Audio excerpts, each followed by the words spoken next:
estão hoje aqui connosco. Vamos, através deste sarau, reviver a época em que foi renovado o Foral de Vila Pouca da Guiar. Para além do ato de renovação do foral, iremos tomar contacto com diversas áreas da cultura dessa época.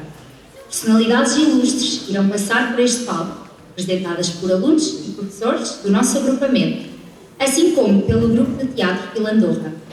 Bem-vindos ao sarau na corte de Dom Manuel I, 16 de maio de 1517.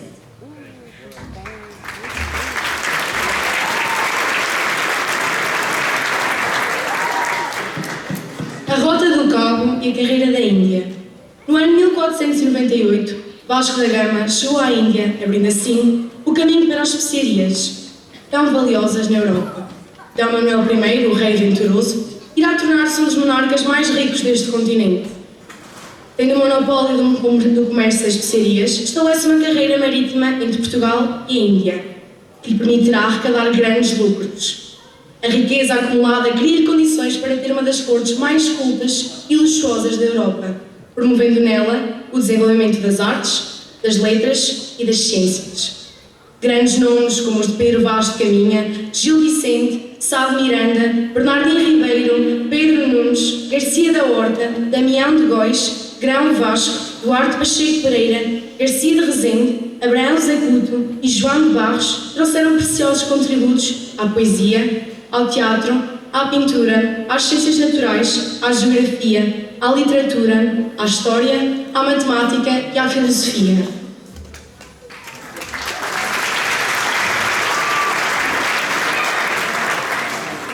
Vamos começar este sarau, na corte de Dom Manuel, com o tema musical da autoria de Fausto Bordalo Dias, O Barco Vai de Saída, alusivo às viagens marítimas que naqueles tempos se faziam, interpretado pelos professores do Clube de Música.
Arrepia, me arrepia, me arrepia.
Vaz de Caminha, área disciplinar de História. Em 1500, D. Manuel recebe a feliz notícia da descoberta do Brasil. A carta assinada pelo seu cronista, Pedro Vaz de Caminha, descreve com pormenor o primeiro encontro entre os portugueses e os índios brasileiros, dando relevo às principais características destes povos, tão diferentes dos europeus, na fisionomia e, sobretudo, na cultura.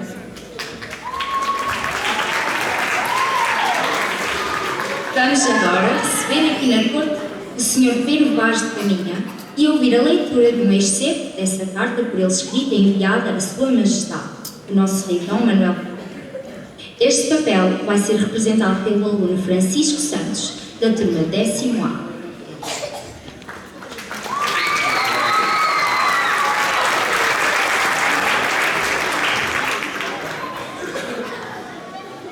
Senhor, posto que o capitão-mor desta vossa frota, e assim os outros capitães escrevam a vossa Alteza a notícia do achamento desta vossa terra nova, que se agora nesta navegação achou, não deixarei de também dar disso minha conta a vossa Alteza, assim como melhor puder, ainda que, para o bem contar e falar, o saiba pior que todos fazer. Neste mesmo dia, a horas de véspera, houvemos vista de terra, a saber, primeiramente, de um grande monte, muito alto e redondo, e de outras serras mais baixas ao sul dele, e de terra chã, com grandes arvoredos, ao qual monte alto o capitão pôs o nome de o Monte Pascoal, e à terra, a terra de Vera Cruz.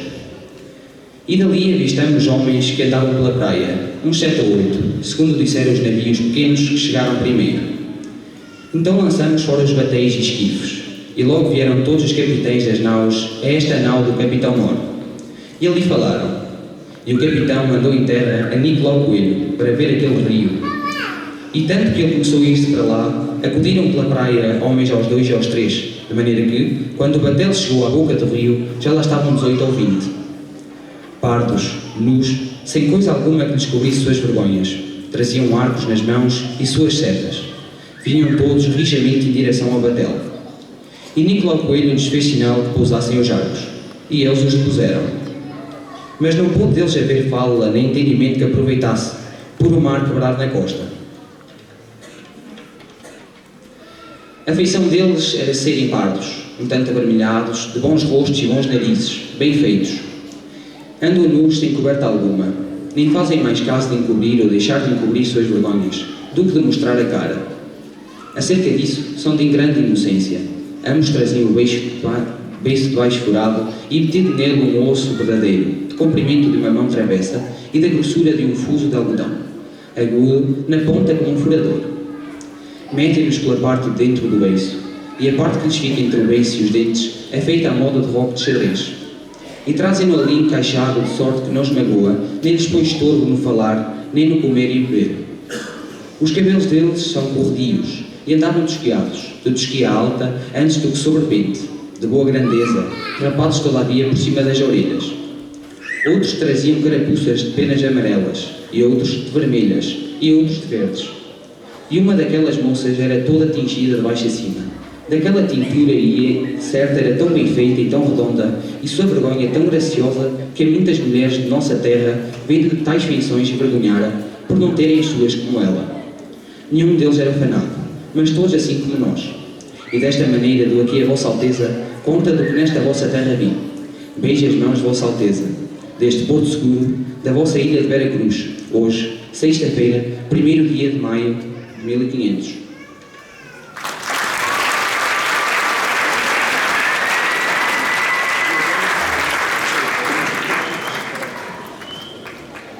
Gil Vicente, área disciplinar português. Gil Vicente é considerado o primeiro grande dramaturgo português, além de poeta de renome. Enquanto homem do teatro, parece ter também desempenhado as tarefas de músico, ator e encenador. É considerado o pai do teatro português ou mesmo do teatro ibérico, já que também escreveu em castelhano. Seguidamente, vamos assistir à representação da peça de teatro Auto da Visitação, ou o Monólogo do Vaqueiro, pelo grupo de teatro Filandorra. Trata-se de uma peça de teatro portuguesa do século XVI. De raízes espanholas, foi a primeira obra de Gil Vicente, tendo sido composta para anunciar o nascimento do príncipe Dom João, futuro João III de Portugal, a mandato de Dona Leonor, viúva de Dom João II. Estreou em 7 de junho de 1502, no Paço Real, então no Castelo de São Jorge, em Lisboa, na presença do soberano Manuel I, da Rainha Dona Maria e da Corte.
Parece-me que sim, que Sua Alteza tal está, e com ufana e alegre vossa mãe estará. Ai, viva, viva o príncipe lugado, que é o nosso bem aparentado. Viva, viva, juro a São Junco sagrado, se agora pressa não tivera e depressa viera. Ai, se depressa não viera e não me esquecera. Oh, e mais companheiros ficaram lá fora, porcariços e vaqueiros. Eles traziam para o menino ovos e leitinho fresquinho e um cento de bolinhos, e mais trouxeram queijos e mel e o mais que lhe aprouveram. Mas, por via desses figurões e dos agarrões, agarrem esses figurões, que eu me quero ir lá fora chamar os meus colegas para entrarem.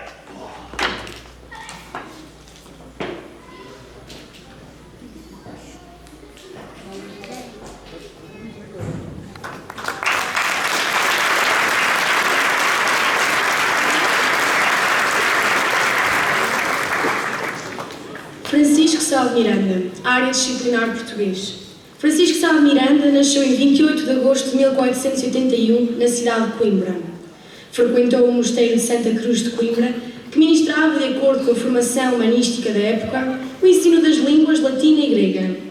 Formou-se em Direito na Universidade de Lisboa e frequentou os serões da corte, começando então a escrever cantigas, esparsas e vilancetes que mais tarde foram inseridos no Cancioneiro Geral de Garcia de Rezende. Integrado na corrente humanística, Sá de Miranda é conhecido por introduzir novas formas literárias, nomeadamente a medida nova, decassílabo e a comércio em prosa, e pelos valores morais que defendeu. Agora, vamos chamar aqui a esta corte o poeta Francisco Sá de Miranda para ler um dos seus poemas mais conhecidos, Comigo me Desavinho. O papel será representado pelo professor Luís Teixeira.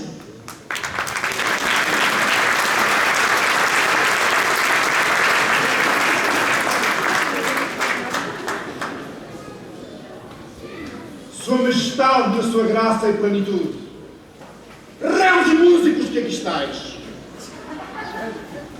súbditos fiéis, futura rainha das terras de Aguiar, Lisboa e Algarves, trago-vos este papiro.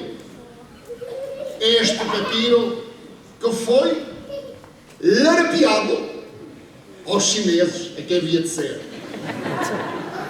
Aqui contém o poema que fez de mim o famoso poeta. Comigo me Desavinho.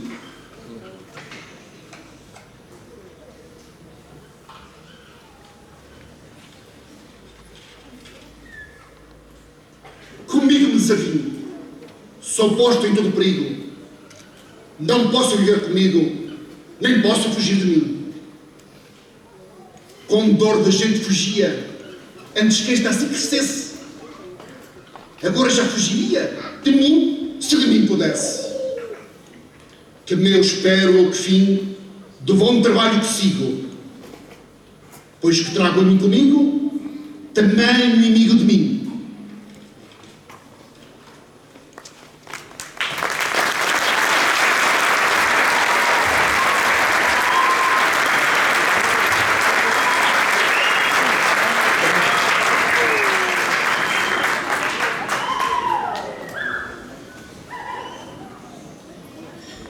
Bernardino Ribeiro, área disciplinar de português.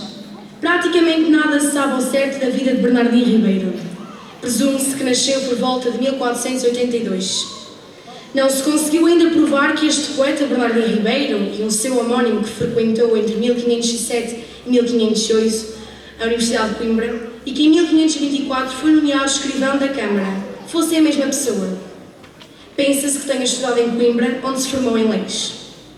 Teria frequentado a corte de Lisboa.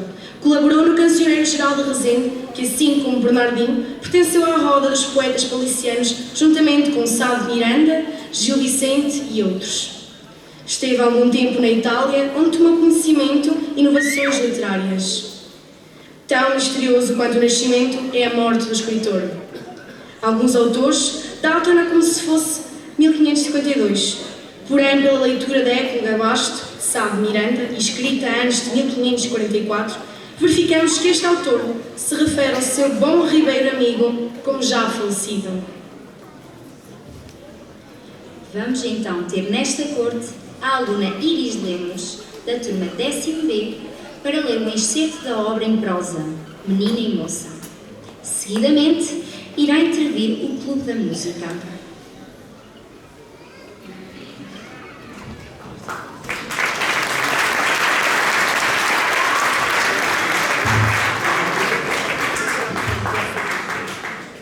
Menina e moça, me levaram de casa de meu pai para longe terras.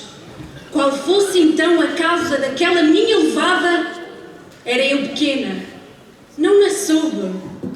Agora não lhe ponho outra, senão que já então, parece, havia de ser o que depois foi. Vivi ali tanto tempo, quanto foi necessário para não poder viver em outra parte. Muito contente fui eu naquela terra. Mas coitada de mim, Em breve espaço, se tudo mudou aquilo que em longo tempo se buscou e para longo tempo se buscava. Grande desventura foi a que me fez ser triste, ou a que porventura me fez ser leda. Mas depois que vi tantas coisas trocadas por outras, e o prazer feito mágoa maior, a tanta tristeza cheguei, que mais me pesava do bem que tive do que do mal que tinha.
A área disciplinar de matemática. O mais importante matemático da história portuguesa viveu na época dos descobrimentos. Pedro Nunes foi cosmógrafo do reino, professor de infantes, autor de tratados científicos e criador de instrumentos de navegação como o nónio, do qual ele aqui vai falar. No século XVI, no auge da expansão marítima, a arte de navegar exigia pilotos experientes e cosmógrafos brilhantes.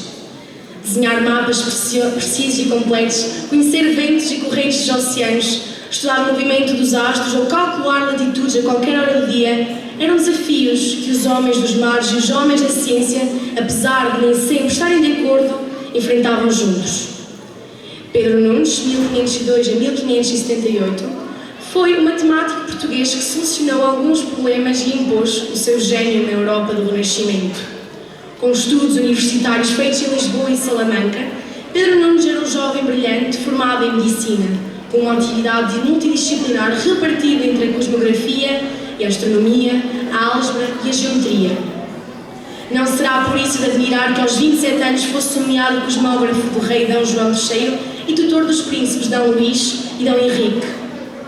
Em 1547, foi ele o primeiro cosmógrafo mor, cargo público que voltaria a desempenhar a pedido de D. Sebastião. Quando foi viver para Coimbra, onde lecionou matemática até aos 60 anos, já a fama de Pedro Nunes, no mundo científico, estava consolidada em vários estudos e tratados originais.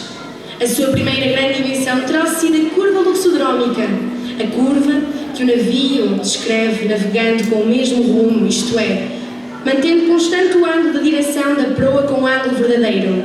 Esta curva de rumo foi aplicada por Mercator na cartografia e teve um grande impacto na navegação marítima. Seguidamente, vamos assistir à explicação do funcionamento e importância do nónio por Pedro Nunes. Este papel vai ser representado pelo aluno Luís Calheiros, da turma 8º B.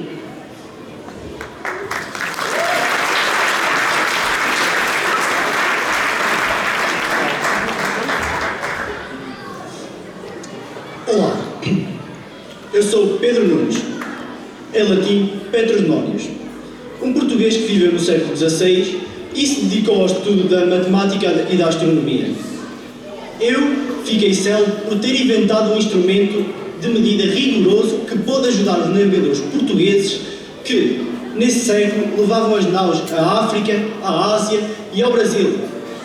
Sabeis como ficou conhecido esse dispositivo aplicado no astrolábio e no quadrante e, mais tarde, noutros instrumentos de precisão? Nónio, em homenagem a Petrus Nónios, em que consistia. Era constituído por duas escalas, lineares ou angulares, como podem ver aqui, e, mais tarde, noutros instrumentos de precisão. Uma principal dividida em unidades, sobre a qual deslizava uma secundária, em que, por exemplo, se obtinham unidades, como por exemplo 9, e se dividiam em 10, e assim se obtinham medidas com margem de erro inferior à unidade principal. À época, esta técnica revolucionária permitiu planear as viagens marítimas pelos vastos oceanos com mais rigor e evitar riscos e perdas. Posteriormente, o nónio foi adaptado ao paquímetro, algo que normalmente a gente tem em casa, e outros instrumentos, normalmente utilizado em indústria de alta precisão. E assim, consegui deixar a minha marca no passado e no presente. Senhoras e senhores, boa noite.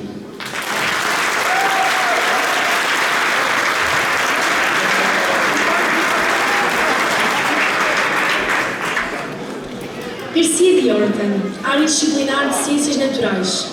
Médico e naturalista português, nasceu provavelmente em 1500, em Castelo de Vide, e faleceu em 1568, em Goa.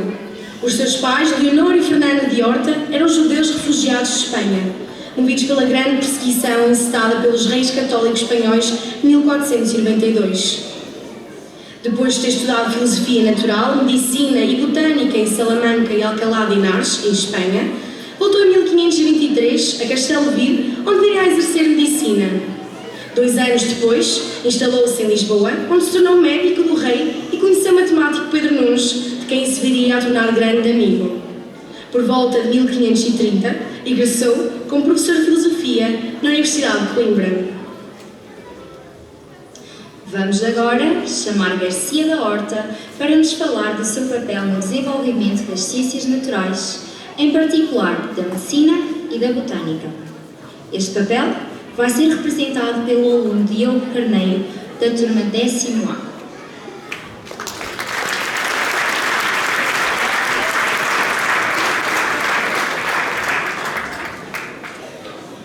Tudo começou quando, devido ao meu desejo de conhecer o mundo, por um lado, e dadas as minhas origens e temendo a perseguição da Inquisição, parti, em 1534, para a Índia, onde me tornei amigo de Luís de Camões.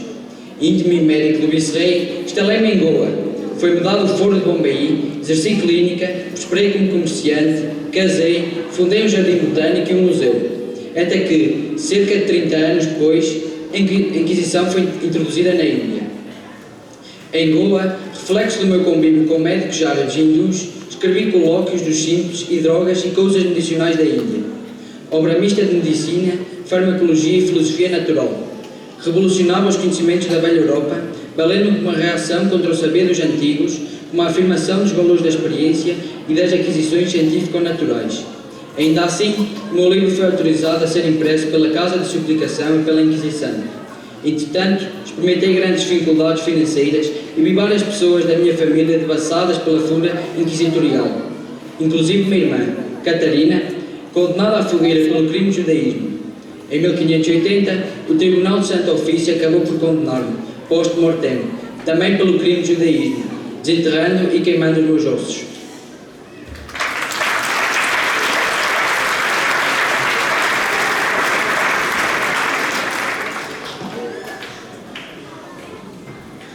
Damião de Góis, área disciplinar de Filosofia.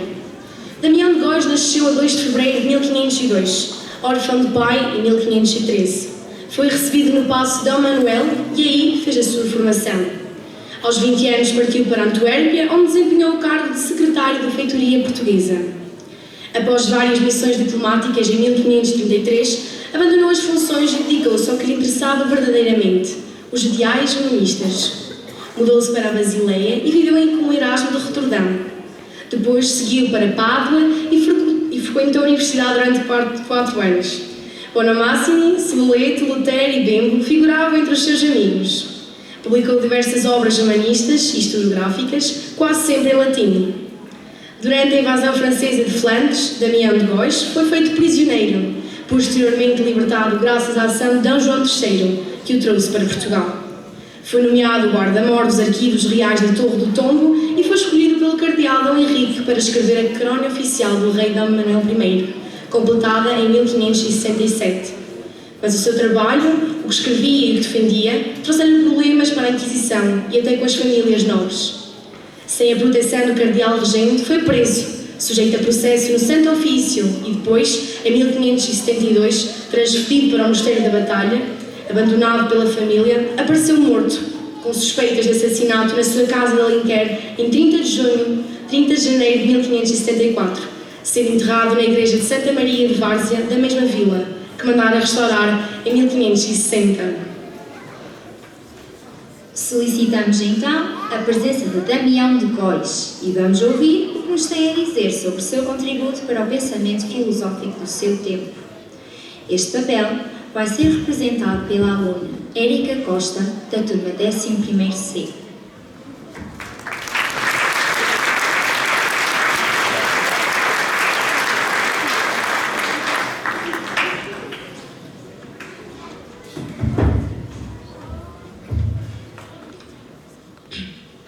Eu tive o azar de ter vivido muito.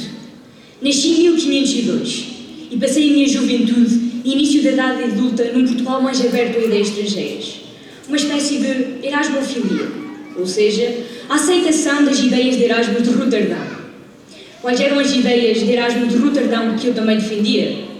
Embora ele fosse clérigo e profundamente cristão, opunha-se ao domínio da Igreja sobre a educação, a cultura e a ciência. A influência religiosa vigorou praticamente sem contestação durante toda a Idade Média, no Ocidente, e ainda no tempo de Erasmus era preciso a ousadia para ir contra ela. De qualquer modo, a ousadia individual fazia parte das atitudes que o número crescente de intelectuais começava a enaltecer no período de transição para a Idade Moderna, entre eles o filósofo holandês. O novo pensamento defendia a libertação da criatividade e da vontade do ser humano, em oposição ao pensamento escolástico, segundo o qual todas as questões terrenas deviam subordinar-se à religião. Como eu dizia, no início da minha idade adulta, aceitavam-se as ideias de Erasmus de Roterdão. Contudo, encontrei na minha velhice, por volta de 1571 e 1572, as consequências de uma corte avessa a influências estrangeiras e defensora da ortodoxia católica romana, uma espécie de erasmofobia, ou seja, uma rejeição das ideias humanistas de Erasmus. Aos olhos do Tribunal da Inquisição, em 1571, a tolerância humanista era muito mal vista, e isso foi o principal motivo da minha condenação. Os humanistas, como eu, desafiavam as observâncias defendidas pela Inquisição. Passamos a ser vistos com receio, especialmente com receio de que as novas crenças e práticas fossem conhecidas pelo povo comum. Isso diminuiria a crença e a obediência devida à coroa, à corte e à igreja. Daí a forma estranha como a Inquisição me calou em 1574.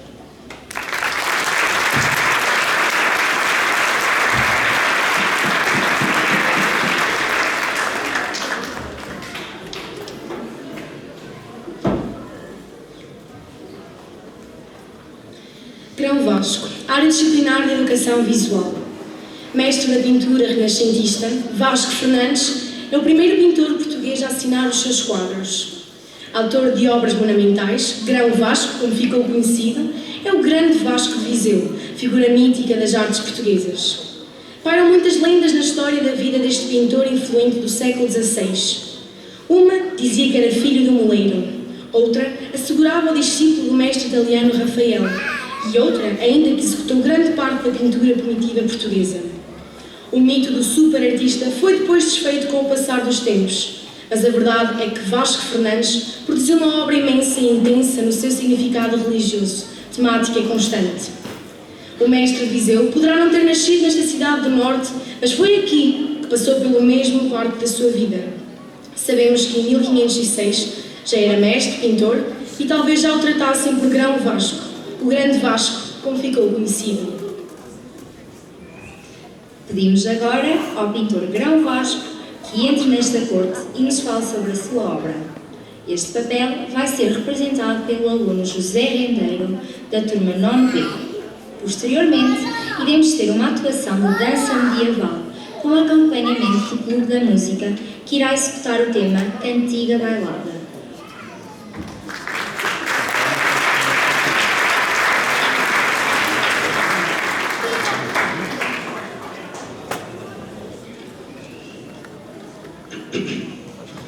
O meu primeiro trabalho foi o retábulo da Capela Mor de Sé de Lamego, que executei por 350 mil réis, 100 alqueires de milho e 2 pipas de vinho.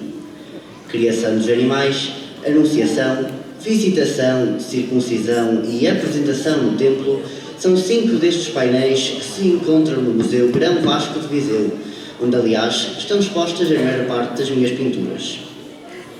Como eu era conhecedor das correntes artísticas europeias, trabalhei na oficina de Lisboa, de Jorge Afonso. Na minha pintura encontram-se influências do Renascimento, da Escola Flamenga e do maneirismo de Antuérpia. Entre as muitas obras que deixei, incluem-se os 16 painéis de Freixo de Espada à Cinta, o grande retábulo da Sé de Viseu, o tríptico da Croa e Adoração aos Reis Magos. Como já foi aqui dito, fui um dos primeiros pintores portugueses a assinar os seus quadros.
já te não quero.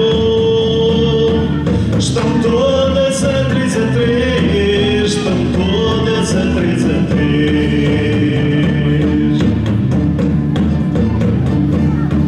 E os meus amores de algum dia estão morindo e eu já te não quero.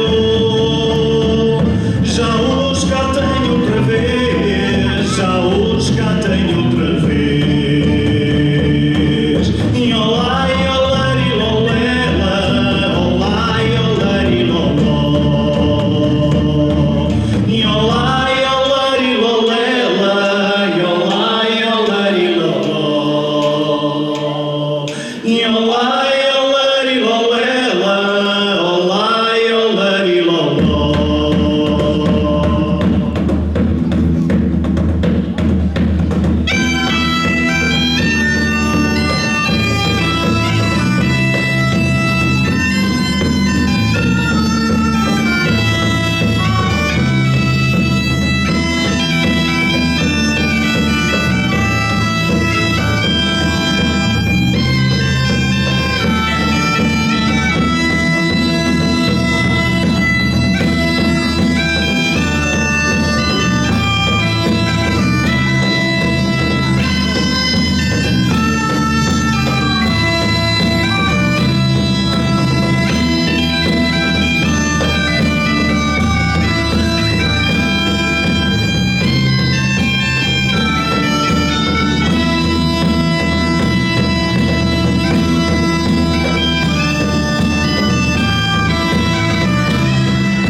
Duarte Pacheco Pereira, área disciplinar de Geografia.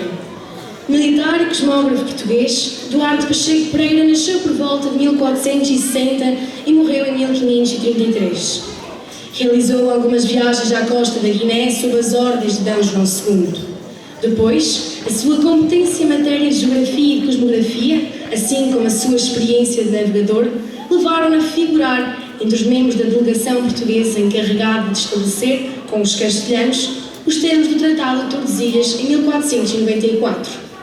D. Manuel I, em 1498, encarregou de uma expedição relacionada com a demarcação da linha estabelecida pelo mesmo tratado, o que terá constituído um passo preparatório do descobrimento do Brasil. Aliás, Pacheco Pereira acompanharia Pedro Alves Cabral na viagem de 1500.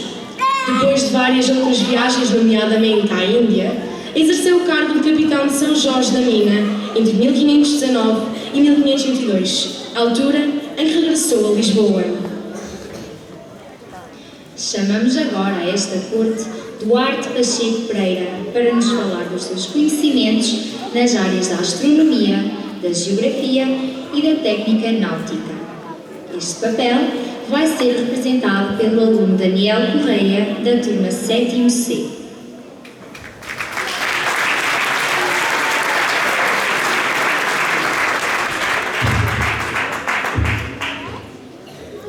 Na primeira década do século XVI, quando a expansão marítima portuguesa já alcançava terras remotas na Índia e nos mares do Índico, a necessidade de mapear e registrar os novos mundos conhecidos era urgente. Ao longo daquele século, a vulgarização dos chamados livros de marinharia fez com que informações basilares da arte de navegar circulassem por mãos de pilotos e marinheiros pouco hábeis na astronomia e na leitura. Misturando géneros diversos, como guias náuticos, roteiros de viagem e diários de navegação, os livros de marinharia, pobres em estilo literário, eram todos anónimos e vinham sendo amplamente disseminados entre pilotos e capitães de frotas. Foi por essa época, no entanto, que arranjei tempo e disposição para redigir o Esmeralda de Cito Orbis, cujo propósito era compor o roteiro da viagem de Portugal à Índia, mapeando toda a costa africana. Resultado prático das minhas experiências marítimas, O livro mostrava a minha sabedoria na área da astronomia, as minhas técnicas náuticas e, sobretudo, o meu profundo conhecimento da geografia e das rotas de comércio das terras conhecidas pelas navegações portuguesas.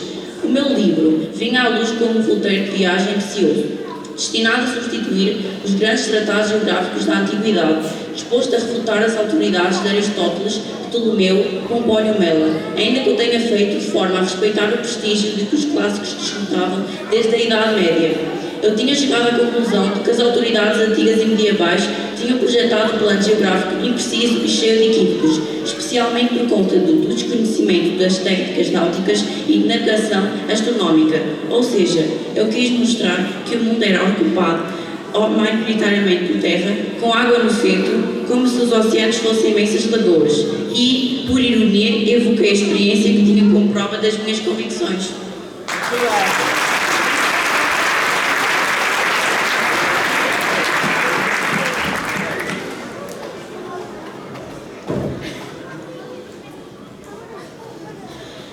A arte martuelina, área disciplinar de História. Nascida da vontade de um rei e do gênio criativo que se vivia em Portugal no século XVI, a arte manuelina é uma expressão artística genuinamente portuguesa. Os descobrimentos trouxeram grande riqueza e conhecimento a Portugal. Nessa época, os navegadores portugueses deram a conhecer ao mundo civilizações longínquas e muitos artistas estrangeiros vieram trabalhar no nosso país. Desse encontro de culturas nasceu o manuelino, uma interpretação muito específica do gótico em termos de estrutura arquitetónica e decoração. É possível identificar um conjunto de ornamentos e uma combinação de símbolos que apenas se encontram em Portugal.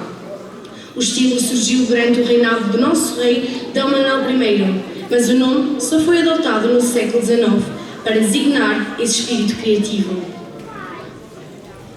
Vamos chamar a aluna Maria Bastos, da turma 9A, aqui a esta corte para nos explicar mais detalhadamente em que consiste o estilo manuelino.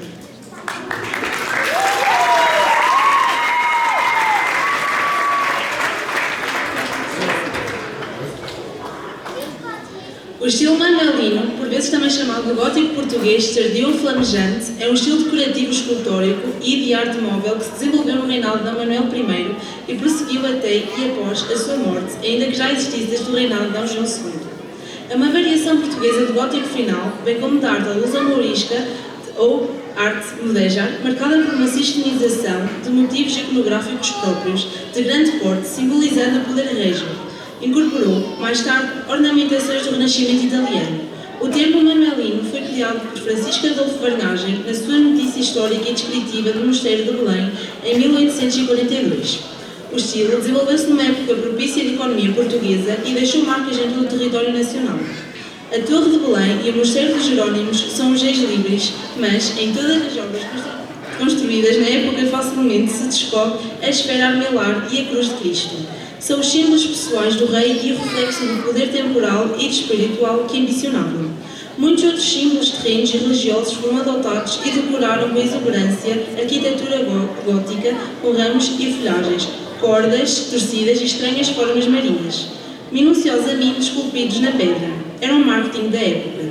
No Mosteiro de Jesus, em Setúbal, encontramos os primeiros exemplos, mas é nas obras do Mosteiro da Batalha e do Convento de Cristo, em Tomar, que nos maravilhamos com o manuelino e onde se revelam todos os segredos da mensagem do rei. Sintra é uma surpresa. No Palácio da Vila, onde D. Manuel I viveu, revela-se a fascínio pela arte mudéjar que se combinou na perfeição com o novo estilo. No romântico Palácio da Pena, somos surpreendidos com a visão revivalista do manuelino, surgida no século XIX. Ao viajar pelo país, temos de estar atentos. Um portal, uma janela geminada, uma pequena igreja ou outros pormenores que se encontram nos edifícios mais antigos vão dar a conhecer o gênio da arte manuelina.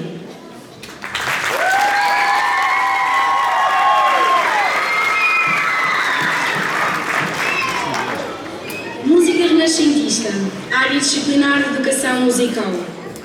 Entende-se por música renascentista a música europeia escrita durante a Renascença, o período que abrangeu aproximadamente os anos 1400 a 1600.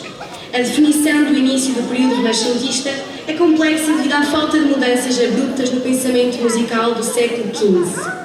Adicionalmente, o processo pelo qual a música adquiriu características renascentistas foi gradual, não havendo um consenso entre os musicólogos, que tem demarcado seu começo tão cedo quanto 1300, até tão tarde quanto 1470. Vamos agora assistir a uma breve explicação acerca da música renascentista pela aluna Maria Souza, da turma 10º-B. Depois desta explicação, irá intervir o Clube da Música com o tema O Som do Ar.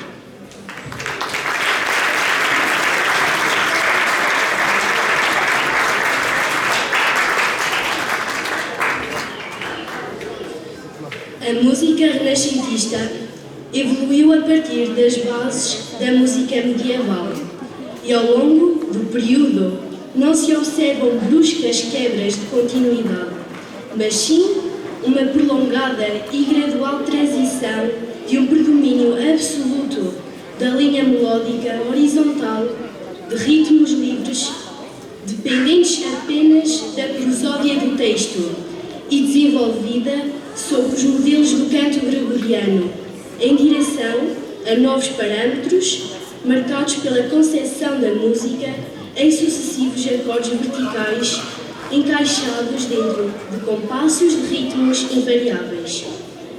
Apesar de gradual, ao final do processo, a mudança resultante é muito profunda. Assim, é impossível definir a música desta fase da história como um estilo unificado. A música sacra ainda é mais prestigiada, mas a música profana ganha crescente valor, favorecida por uma classe burguesa poderosa e por cortes ricas que desejam música de entretenimento.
imprensa, biblioteca escolar. No reinado de Dom Manuel, a tipografia era, pois, entre nós, uma aquisição recente.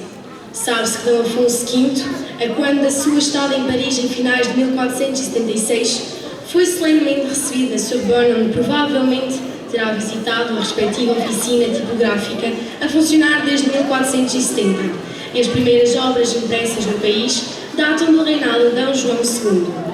A análise da livraria régia no tempo de Dom Manuel reveste-se de um interesse muito particular, já que, para além da possibilidade de avaliar conteúdos e orientações culturais, permite também aferir outras questões, com destaque para a permanência do livro manuscrito num quadro cultural de afirmação do impresso, já bem entrado no século XVI, ou a importância das relações com o universo cultural peninsular.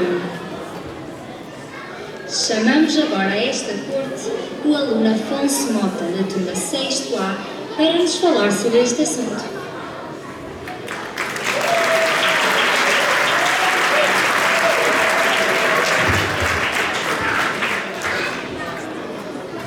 Embora já existisse antes, é com Dom Manuel I que a imprensa verdadeiramente se implanta e cresce com enorme rapidez. Obras de natureza religiosa, literária, técnica, pedagógica ou administrativa ganham difusão através de oficinas de impressores, quase todos estrangeiros, alemães, franceses, italianos e espanhóis, que se fixam em Lisboa, Coimbra ou Évora. Para além das obras patrocinadas pelo rei, a quantidade de corpos legais e normativos, regras e constituições mostram um precoce interesse em utilizar a imprensa como instrumento de administração. A par das divisões nacionais, Dom Manuel recorreu à imprensa europeia para divulgar os feitos militares e as novidades trazidas pelas navegações portuguesas, no claro intuito diplomático e de propaganda do novo papel internacional do reino.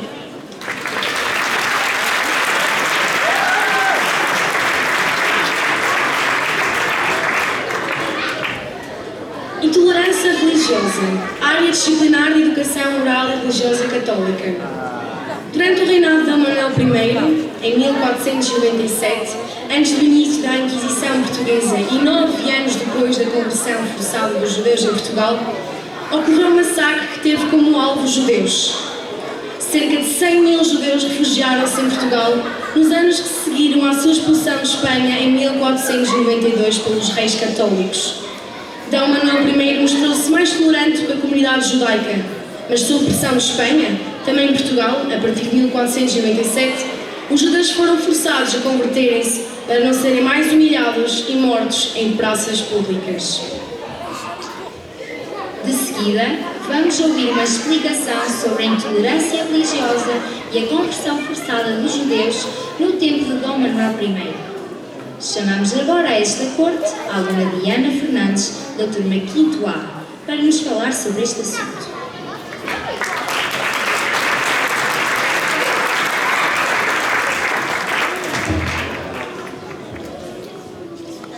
A partir de 1506, os judeus da cidade de Lisboa, que anteriormente já eram vistos com desconfiança, tornaram-se o bode expiatório da seca, da fome e da peste. 3 dias de massacres sucederam, incitados por devorados dominicanos que prometiam absolvição dos pecados dos últimos 100 dias para quem matasse os hereses, e que juntaram uma turba de mais de 500 pessoas, incluindo muitos marinheiros da Holanda, da Islândia e de outras terras com as suas promessas. A corte encontrava-se em Abrantes, onde se instalara para fugir à peste, quando o massacre começou. Dom Manuel I tinha-se posto a caminho de Beja para visitar a mãe.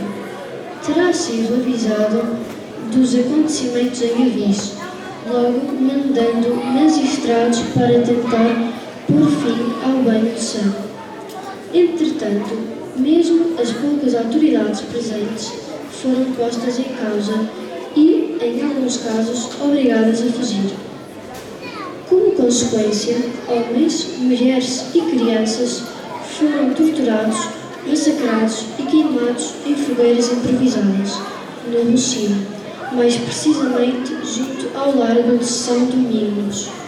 os judeus foram acusados, entre outros males, de deicídio e de serem a causa da profunda seca e da peste que assolava o país. Dom Manuel I penalizou os envolvidos, confiscando-lhes os bens, e os dominicanos investigadores foram condenados à morte por enforcamento. Há também indícios de que o referido convento de São Domingos da Baixa teria sido fechado durante 8 anos e sabe-se que os representantes da cidade de Lisboa foram expulsos do Conselho da Coroa, equivalente ao atual Conselho de Estado, onde tinham assento desde 1385, quando o rei Dom João I lhes concedeu esse privilégio, pelo seu apoio à sua campanha pela conquista do trono português.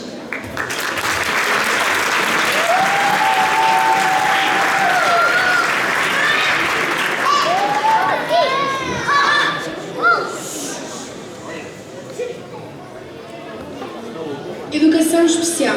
Cena do parvo do alto da barca do inferno. Já nesta época havia alguma sensibilidade para com as pessoas diferentes. A prova disso está na cena do parvo do alto da barca do inferno de Gil Vicente. Os parvos têm no teatro vicentino uma função cômica, ocasionada pelos disparates que proferem. Assim acontece neste auto, embora em certos passos o parvo se junta aos personagens sobrenaturais para criticar o que pretende embarcar e sirva algumas outras vezes de comentador. A decisão do anjo de acolher o parvo na sua barca está na lógica da doutrina católica. Não pode ser responsabilizado pelos seus atos quem nasceu irresponsável. É o que o anjo exprime muito sinteticamente com a palavra simplesa. Simplesmente o anjo não lhe ordena que embarque imediatamente, mas pelo contrário, manda guardar no cais os futuros companheiros. Esperem tanto para ir. Seguidamente, vamos assistir da cena do parvo da peça de teatro Alto da Barca do Inferno de Gil Vicente, pelo grupo de teatro Filandorra.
Chantons et mouvons sur la confession la guerre. Chantons et mouvons les amis au fondon. Chantons et mouvons sur la confession la guerre. Chantons et mouvons les amis au fondon.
Rio, barca da cornuda!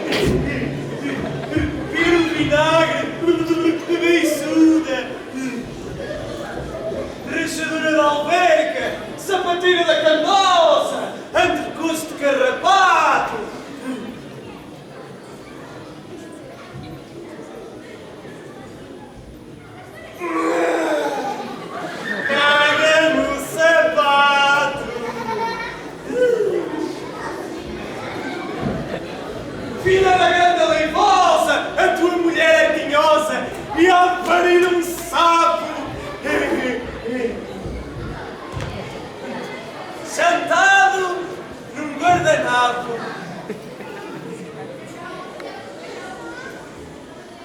Oh, olha o neto da caga vinhosa! Furta-cebolas! Isso, calda cerveja! Correla, cornuça!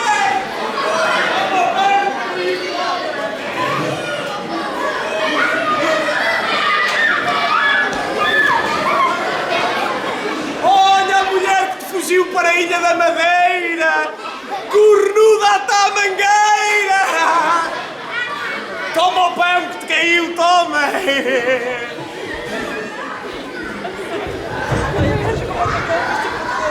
Rio, lance-nos um abuso! Dê, pica naquela! Caga na vela!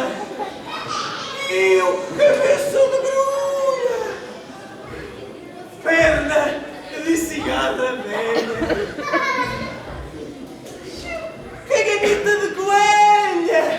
Pelourinho da pampulha! Mija na agulha! Mija na agulha! Mija, mija!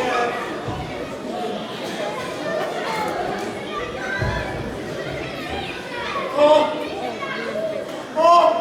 da barca! Oh, da barca! Que me queres? Queres-me passar além? Quem és tu? Samica, alguém?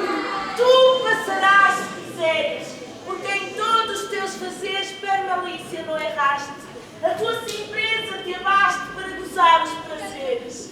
Espera entanto, Peri, veremos se vem alguém merecedor de tal bem que deva entrar aqui.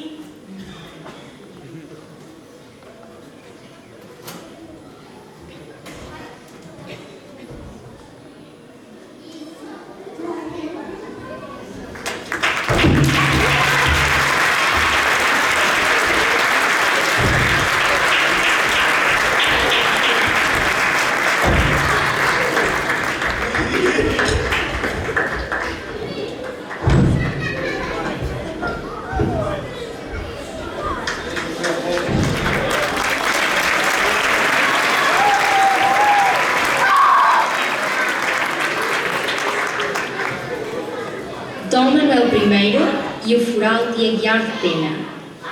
Estamos a chegar ao momento mais importante deste sarau. Vamos agora assistir a um pequeno sketch teatral intitulado Dom Manuel I e a Reforma dos Forais. O texto dramático é da autoria do professor Albertino Souza e a encenação é levada a cabo pelo grupo de teatro Filandorra sob a coordenação do Dr. David Carvalho.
Então, que assuntos vos trazem aqui à minha corte, meu fiel fidalgo de terras da guiar? Sabeis, Vossa Alteza, que os mordomos do Conselho se têm queixado repetidamente que os mais antigos, por onde se rege e governa a minha terra senhorial, está hoje em dia entrelinhado, roto, desatualizado, e que por isso cada um o lê da forma que mais lhe convém. Sim, sim, Dom Diogo de Azevedo. Reconheço que tens razão. Eu não sei se devemos falar nestas gravenolas. Não vale a pena. Então, diz que é por isso, senhor. Céu, se aproximai-vos cá. Diz, vamos pedir um pouco de silêncio. É o rei pede silêncio. Muito obrigado.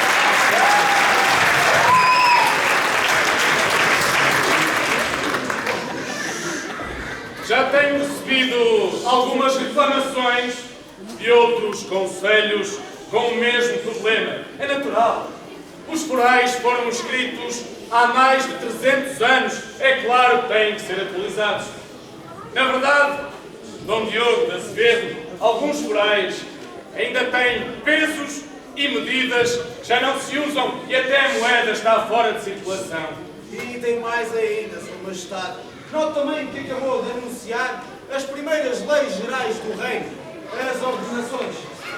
E as leis particulares do Conselho, contidas nos textos dos forais antigos, nem sempre são conformes a alguns artigos das vossas ordenações. Sim, Dom Diogo, tens toda a razão. É preciso fazer alguma coisa e com urgência. Irei mandar chamar o meu escrivão-mor, Fernão de Pina. Criados! Mandai chamar Fernão de Pina aos seus aposentos. Não sei que calçado é o vosso.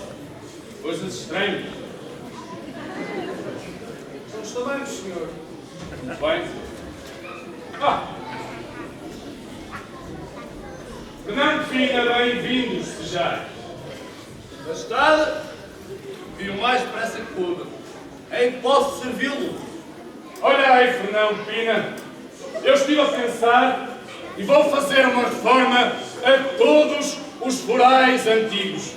Mandarei hoje mesmo funcionários régios a todos os conselhos deste reino para recolherem os textos antigos dos forais.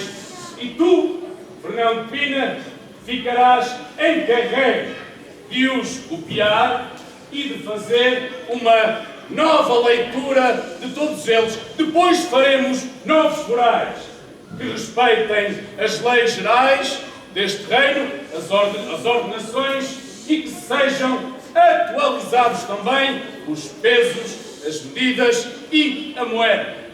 Mas, Majestade, isso irá demorar imenso tempo. Não seria possível usar imprensas com as ordenações? Seria muito mais rápido. Tende paciência, Fernão de Pina. Tereis de os escrever à mão. Os homens do Conselho vão querer ter os seus forais em pergaminhos manuscritos, assim como acontecia no passado. E mais, ireis escrever 3 exemplares de cada foral.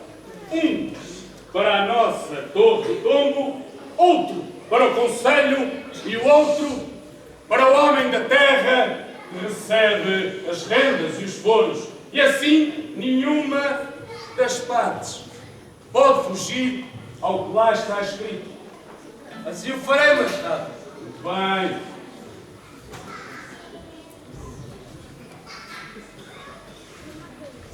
Obrigado, Fernão de Pina. Podeis ir à vossa vontade.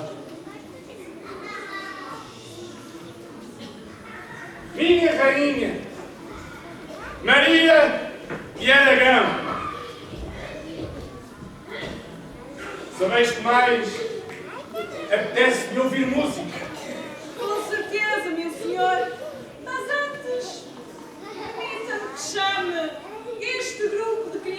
as que vieram de terras de trás os montes com Dom Diogo de Azevedo, para que possam cantar umas cantigas de sua terra, aqui, na vossa corte. Muito bem. Belas vozes transmontanas teremos hoje aqui. Regozijai-vos. Tragam-nas.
Estou mesmo aqui.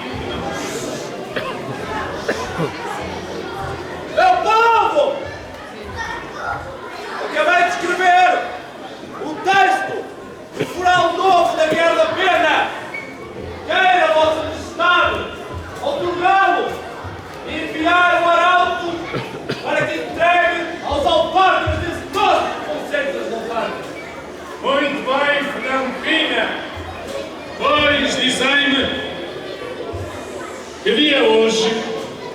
Majestade, é dia 16 de maio de 1517. 1517. Pois fazeis chegar os forais a um arauto que dê conhecimento de todas as leis gerais do reino, das ordenações.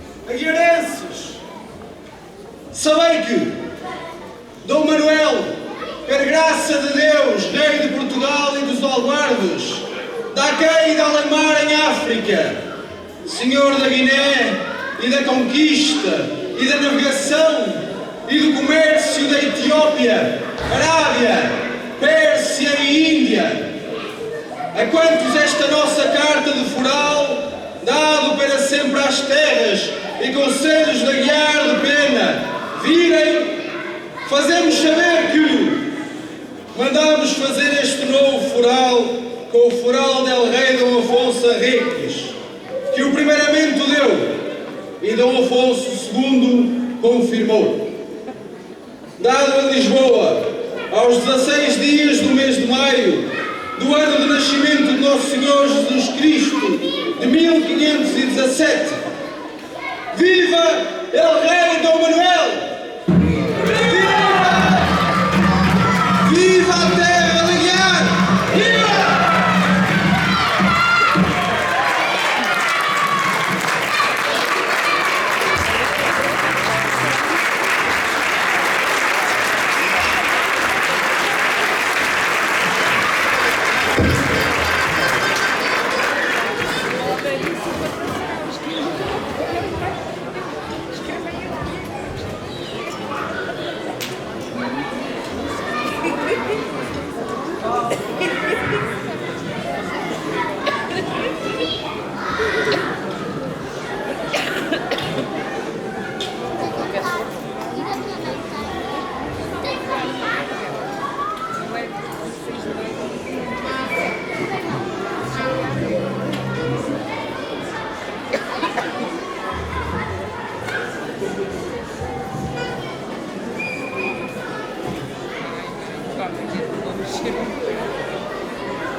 professor António Sarmento, que também trabalhou no guião do Sarau e geriu toda a logística.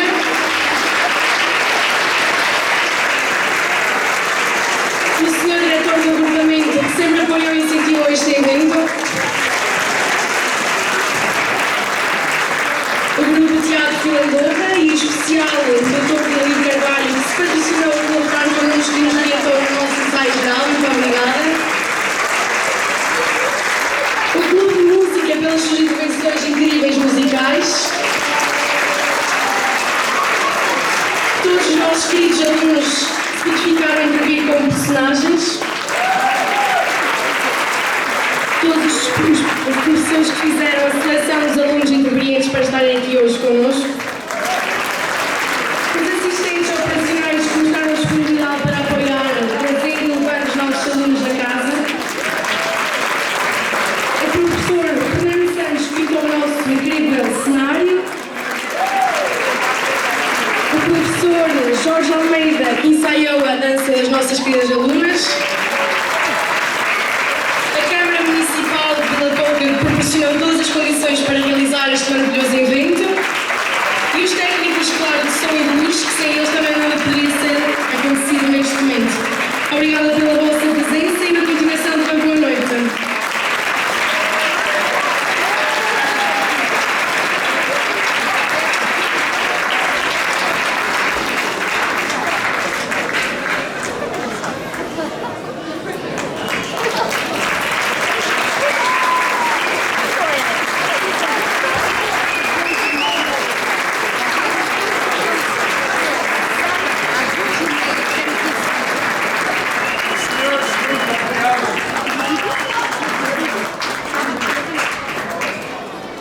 Em paz, que o Senhor nos acompanhe.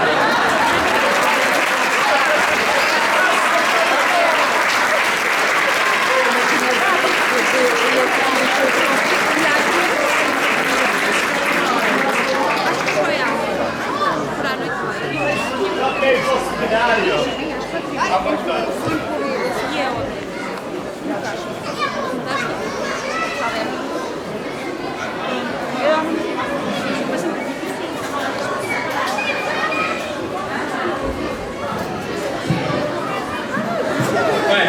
Muito boa noite a todos.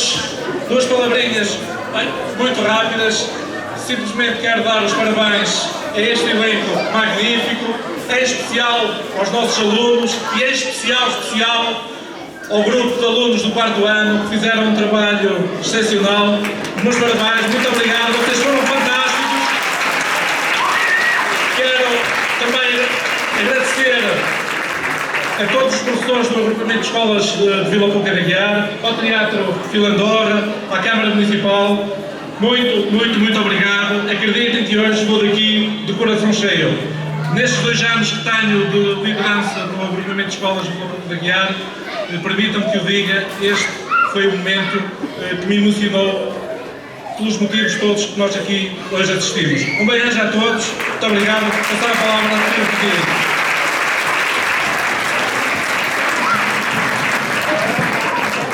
Boa noite. Muito boa noite a todas e a todos. De facto, foi uma noite maravilhosa para todos nós. Nós aqui sentimos que, de facto, a escola está na comunidade, a escola está connosco. Hoje, a escola veio para a rua e, portanto, isso deve-se precisamente aos alunos, aos professores, a toda a comunidade educativa. Sem dúvida nenhuma que estão todos de parabéns. Muito obrigada por este momento. Obrigada por marcarem o nosso 16 de maio, a primeira vez que vamos ter o feriado do 16 de maio, com este momento, que vai ser inesquecível para as nossas crianças e para todos aqueles que aqui estiveram. Desejo a todos uma noite fantástica, os parabéns para os nossos artistas que estão aqui atrás. Agradecer também à Filandorra, Dr. David, mais uma vez, tanto no 25 de Abril como hoje. De facto, as parcerias são excelentes e devem ser continuadas. Muito obrigada pela colaboração sempre com esta comunidade. Ao grupo de música da escola, ao grupo de música, de facto, são excepcionais. Presentei-nos aqui com músicas magníficas que apetece-nos saltar da cadeira e dançar, mas não podemos.